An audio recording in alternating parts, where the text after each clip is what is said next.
Hello everyone and welcome to Mimic Digital.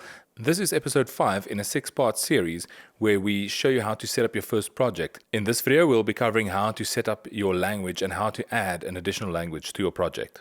So just to quickly recap what we've done in the previous videos, we've taken you guys through the different page views. We've covered how to build a menu, how to enable or disable visibility of pages for different types of users. All of this until now we've done in English. So I think now would be a good time to show you how to add an additional language to your project. Okay, to start off, you go to your project setup and then click on your profile page. In here, you'll see your UI language.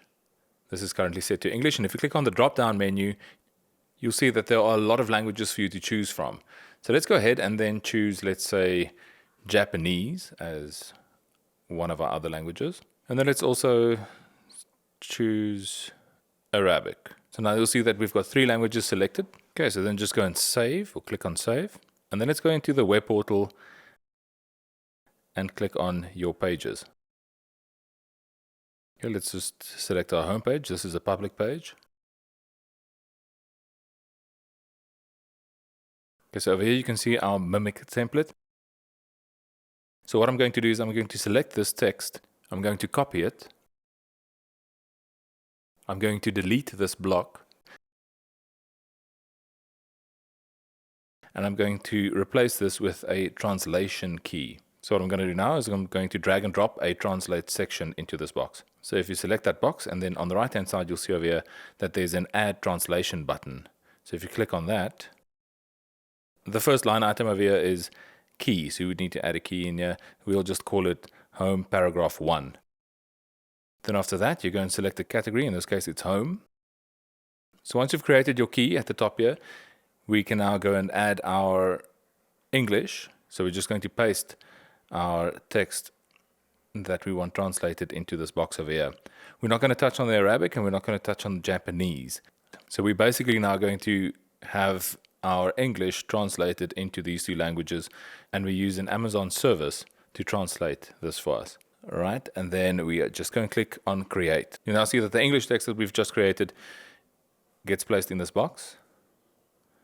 And then on the right hand side at the top over here, you can see the key that we've created. All right, so that's it for now on the home page. Let's just go and save the changes. From here we go to translations. And here you can see that by default, a lot of our pages already has Arabic translations, but we don't have any Japanese translations as yet. If we now go to our front interface and just refresh the page, in the top right hand corner you'll see a language button, and if we click down on that you'll see that we have our 2 languages that we've added in there. Now if we click on Arabic, you can see that some of our menu items change to Arabic, but the copy at the bottom does not. And if we click to Japanese, you basically see nothing happens because we haven't actually got any Japanese translations yet.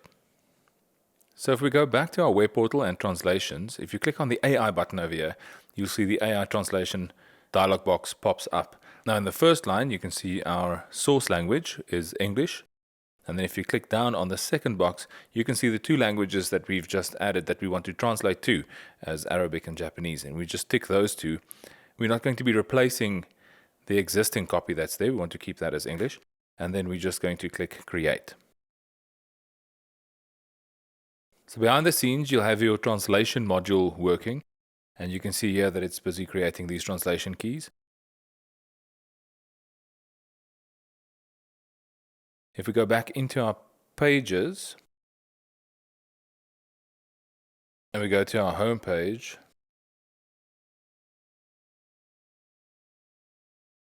if you select the field that we've added the translation key to, you'll see at the top right over here, this is fully translated. If you click on the edit, you'll see our Arabic translation, English, and the Japanese version of this. So if we go to the front end, I'm just going to refresh the page.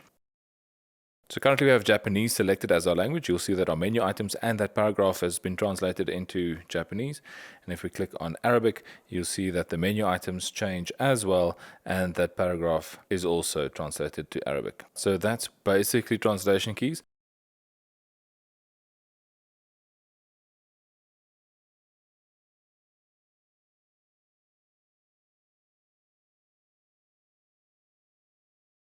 It's a bit of a repetitive process, so whatever you want to translate, you just need to drag and drop a translation module in there and then click on Add Translation. In here, you can go and paste the text that you have or go and type new text in your source language.